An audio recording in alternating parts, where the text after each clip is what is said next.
아시다시피 빛보다 빠르게 움직일 수 있는 건 이 세상에 존재하지 않습니다. 그런데 말입니다.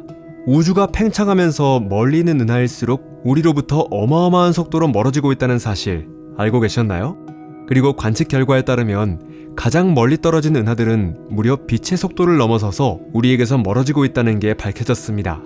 이게 정말 가능한 일일까요? 혹시 아인슈타인의 법칙을 어기는 건 아닐까요? 아직 이 채널을 구독하지 않으셨다면 그게 진짜 문제일 수도 있습니다. 자, 이제 구독은 완료하셨죠? 여러분 안녕하세요. 여기는 토픽입니다. 지금부터 이 놀라운 미스터리를 하나하나 풀어드릴게요. 그럼 바로 시작해볼까요?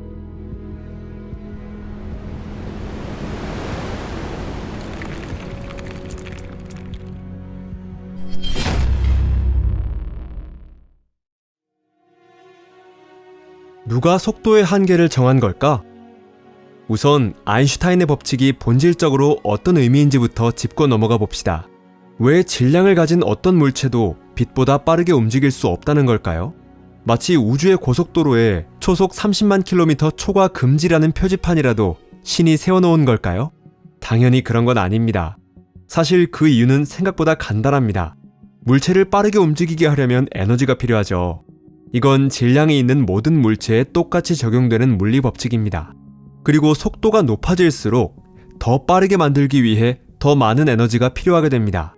게다가 빛의 속도에 가까워질수록 시간이 느려지는 같은 상대성 이론의 효과도 무시할 수 없게 됩니다. 결국 초속 약 30만 킬로미터라는 벽 앞에는 두 가지 큰 문제가 가로막고 있는 셈이죠. 첫 번째는 빛의 속도에서는 시간이 0이 되어버려 그 이상으로 시간이 더 느려진다는 개념 자체가 물리적으로 성립하지 않는다는 점입니다. 시간은 거꾸로 흐르지 않습니다. 모든 사건에는 반드시 원인이 먼저 일어난다는 기본적인 인과율에 어긋나기 때문이죠.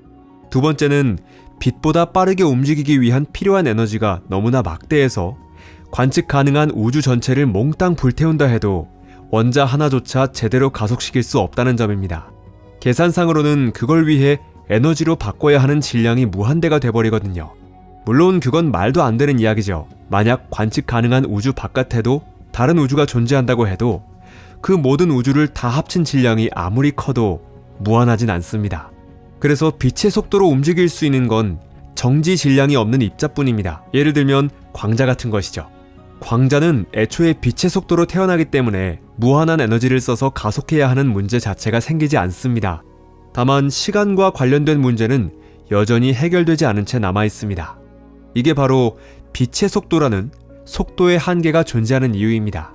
그런데 설령 이 모든 문제를 완전히 해결한다고 해도 또 하나의 중요한 문제가 남아 있어요. 그건 바로 관측의 문제입니다. 이건 비유를 들어 설명하는 게 제일 이해하기 쉬울 거예요. 번개를 본 적 있는 분이라면 누구나 알겠죠. 먼저 번쩍 빛이 보이고 몇 초 뒤에 천둥 소리가 들려옵니다. 왜 그런 현상이 일어나는 걸까요? 번개란 건 폭발을 동반한 전기 방전 현상이기 때문입니다. 빛이 소리보다 빠르기 때문에 먼저 빛이 도착하고 소리는 조금 늦게 도착하는 거죠. 초음속 비행기를 본 적 있는 분도 이와 비슷한 현상을 경험했을 거예요. 비행기 모습을 먼저 보고 소리는 한참 뒤에 들리니까요. 자, 그럼 이제 어떤 물체가 빛보다 더 빠르게 움직이고 있다고 한번 상상해보세요. 인간은 대부분의 정보를 시각, 즉 눈을 통해 받아들입니다. 눈은 물체에서 반사된 광자를 망막에 받아들이고 그것을 뇌가 처리하면서 본다는 행위를 하게 되는 겁니다. 그런데 빛보다 더 빠르게 움직이는 물체는 자기가 뿌린 광자를 스스로 앞질러버립니다. 마치 초음속기가 자기 소리를 추월하는 것처럼요. 그러니 그런 물체는 실제로 눈에 보이지 않습니다. 눈에 들어오는 위치에는 이미 그 물체가 없고 그 물체가 흘리고 간 광자들만으로는 형태나 성질 같은 걸 정확히 파악할 수 없습니다. 이렇게 해서 빛보다 빠른 속도의 정체에 대해 어느 정도 정리가 되었습니다. 여기까지는 논리적으로 설명되기 때문에 학교에서 물리 수업을 제대로 들은 분이라면 누구나 이해할 수 있는 내용일 겁니다. 하지만 과학에서는 흔히 있는 일이죠. 현실 속 관측에서는 그리 단순하게만 흘러가지 않습니다. 실제 관측 결과가 이론이나 우리가 일상 속에서 익혀온 상식적인 논리와 맞지 않는 경우도 자주 발생합니다. 현실은 그보다 훨씬 더 복잡하니까요. 적색편이라는 현상은 오래전부터 우주 물리학자들 사이에 잘 알려져 있었습니다. 우주가 팽창하면서 멀리 있는 은하일수록 우리에게서 더 빠르게 멀어지고 있습니다. 그 은하에서 오는 빛은 수십억 년이라는 긴 시간을 거쳐 도달하게 되는데 그동안 우주 공간 자체가 늘어나면서 빛도 함께 늘어나게 되는 거죠. 파장이 길어지면서 빛은 점점 가시광선의 붉은색 쪽으로 치우치게 됩니다. 게다가 가장 멀리 있는 은하들은 마치 우리가 있는 곳에서 빛보다 더 빠른 속도로 멀어져 가는 것처럼 보이기도 합니다. 그런데 앞서 이야기했듯이 빛보다 빠르게 움직이는 건 불가능하다는 건 이미 확인한 사실이죠. 그렇다면 왜 이런 일이 벌어지는 걸까요? 그리고 우리는 왜 그런 걸 볼 수 있는 걸까요? 혹시 아인슈타인이 틀렸고 우리가 지금까지 이야기해온 모든 것이 다 엉터리였던 걸까요? 모든 건 상대적인 거예요. 우선 안심하셔도 됩니다. 아인슈타인은 틀리지 않았고 저희도 여러분을 속인 적 없습니다. 과학 이론이란 건 각각 적용되는 범위가 다를 뿐이에요. 일상생활에서는 뉴턴의 역학 법칙만으로도 충분합니다. 주전자에 물 끓일 때 굳이 양자 연력학을 들고 올 필요는 없잖아요. 하지만 뉴턴 물리학이 통하지 않는 상황도 분명 존재합니다. 지금 우리가 다루고 있는 이야기가 바로 그런 경우죠. 속도의 개념에도 여러 가지가 있고 상대성 이론에도 다양한 측면이 있지만 이들은 서로 충돌하지 않고 오히려 서로를 보완해줍니다. 먼저 용어의 의미를 정확히 이해할 필요가 있습니다. 빛보다 빨라질 수 없다는 규칙은 어떤 의미에서는 말 그대로 받아들여도 괜찮습니다. 즉 어떤 물체의 고유 속도도 진공 속에서의 빛의 속도를 넘는 건 불가능하다는 뜻이죠. 그럼 이런 상황을 상상해보세요. 당신이 에스컬레이터 위에 올라서서 이동하고 있다고 가정해봅시다. 사람이 걷는 속도에는 한계가 있고 가만히 서 있어도 에스컬레이터가 움직이니까 계속 앞으로 나아가게 되죠. 그러면 아래에 멈춰있는 사람 기준으로 보면 당신은 점점 멀어져 가게 됩니다. 왜 그런 걸까요? 그건 당신이 서 있는 벨트 자체가 움직이고 있기 때문입니다. 주변에서 당신을 바라보는 사람 입장에선 걷는 속도에 에스컬레이터 속도가 더해진 이동 속도로 보이게 되죠. 은하도 마찬가지입니다.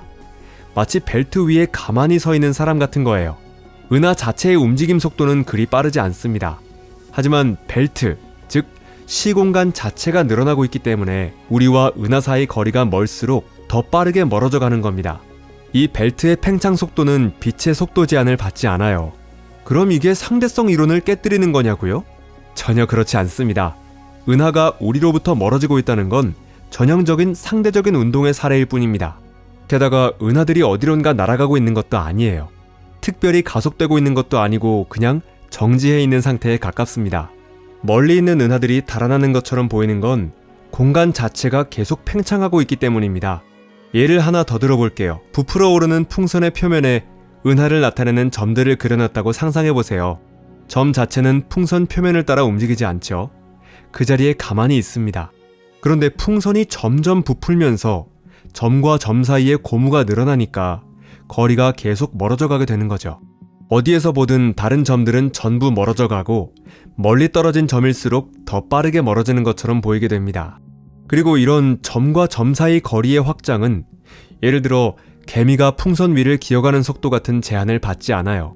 제한을 받는 건 시공간 안을 실제로 움직이는 개미의 속도지 풍선 표면 자체가 커지는 속도는 아니거든요. 우주가 어떤 원리로 팽창하고 있는지는 사실 아직 정확히 밝혀지지 않았습니다. 다만 그 배경엔 암흑에너지라는 정체불명의 존재가 작용하고 있다는 사실 정도는 알려져 있죠. 그래도 현재까지 밝혀진 바로는 우주의 팽창력이 중력을 압도할 정도로 강하진 않습니다. 그래서 은하나 은하단이 산산조각 나는 일은 아직 없어요. 하지만 중력이라는 닻으로 붙잡혀 있지 않은 먼 은하들은 무언가에 이끌리는 것처럼 어마어마한 속도로 우리로부터 멀어져 가고 있습니다. 그래도 그 은하들은 가만히 정지한 채예요. 이건 마치 흐르는 강물 위에서 나뭇잎이 흘러가는 모습과도 비슷합니다. 바로 여기에 우리가 멀어지는 은하를 볼 수 있는 이유가 숨어 있습니다. 팽창하는 우주 속에서 아주 먼 은하에서 날아온 빛은 수십억 년이라는 긴 시간 끝에 우리 눈에 도달한 겁니다. 우리가 지금 보고 있는 모습은 태양이 태어나기 훨씬 전 그 은하가 아주 먼 옛날 머물렀던 자리에서 뿜어낸 빛이에요. 실제로 지금 그 자리에 남아있는 건 아무것도 없을 수도 있습니다. 더 나아가 이렇게 멀어지는 은하를 우리가 볼 수 있다는 것 자체가 사실은 일시적인 현상일지도 모릅니다. 지금 이 순간 그 은하에서 방출되고 있는 빛은 우주의 팽창 속도를 따라잡지 못하고 영영 우리에게 도달하지 못할지도 몰라요. 우리가 지금 보고 있는 건 훨씬 가까웠던 시절의 마지막 잔광일 뿐입니다. 그 빛은 수십억 년 전에 출발한 것이죠. 그동안 우주는 계속 팽창했고 은하는 더 멀리 운반되어 갔지만 그 빛은 간신히 팽창을 따라잡으며 우리에게 도달한 겁니다. 하지만 지금 그 은하에서 방출되고 있는 빛은 이미 늦었습니다. 우주의 팽창 속도가 그 빛보다 훨씬 빠르기 때문이죠. 이대로 우주 팽창이 계속된다면 머지않아 우리는 국부 은하군 바깥의 세계를 관측하는 것조차 불가능해질지도 모릅니다. 게다가 빅 리프, 우주의 대분열 이론에 따르면 언젠가는 국부 은하군마저도 해체돼서 우리 은하 하나만 덩그러니 남게 될 거라고도 합니다. 물론 그런 일이 실제로 벌어진다 해도 수백억 년은 더 지나야 할 테고 그건 또 다른 이야기겠죠. 이번 영상이 흥미로우셨다면 좋아요 버튼을 눌러주시고 SNS에 공유해주세요. 시청해주셔서 감사합니다. 그럼 다음에 또 만나요. 안녕히 계세요.